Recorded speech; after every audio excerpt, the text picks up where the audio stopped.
So as we bask in the glow of all that gold and as we enjoy the patriotism that many of us are sharing, is it too soon to talk about the Olympic bills? Tomorrow is budget day in BC, so maybe it isn't too soon. The only thing worse than nursing a hangover after a huge party is paying for that party. Our legislature reporter Shachi Kurl joins us live on the steps of the legislature with more. Shachi. Well, Hudson, you talk about patriotism and afterglow. They were definitely feeling it here. The Liberal government absolutely triumphant in the House this morning, this afternoon, too, breaking into another round of O Canada just before question period. But the BC Liberals will get down to the business of settling the bills tomorrow in the budget, as we mentioned.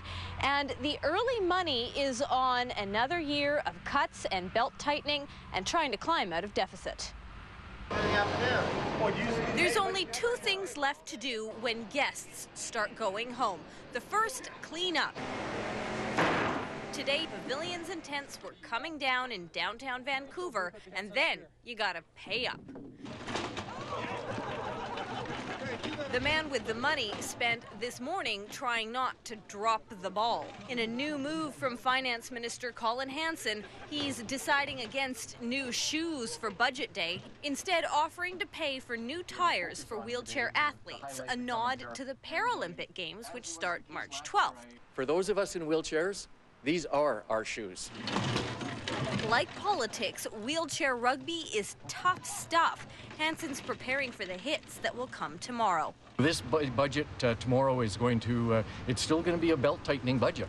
But what about all the community groups that protested on these very steps last fall, demanding restoration to arts funding, amateur sports, and social services? Do they have any reason to hope tomorrow? For those that are interested in sport and want to make sure that that this province has a strong amateur sport program, I think they'll be pleased tomorrow. But what of those Olympic costs? With the Campbell government pegging direct spending on the Games at $765 million, taxpayers were still facing unplanned costs, such as underwriting the billion-dollar overrun at the Athletes' Village and trucking snow in from Manning Park to a soggy Cypress Mountain. I think everybody is still pretty confident that that VANOC will be able to stay within its operating budget.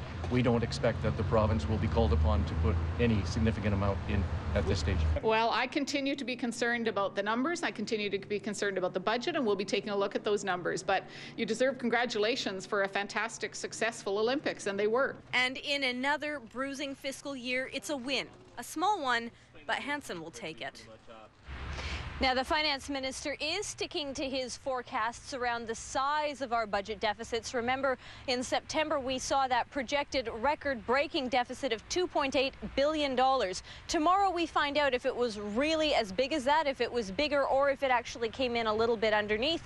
We're also expected to stay on track for the fiscal year starting this year with a $1.7 billion deficit, Hudson, and it's hard to see how we're going to see more spending or spending restored when this is a time when they really have to look to save money and climb out of debt.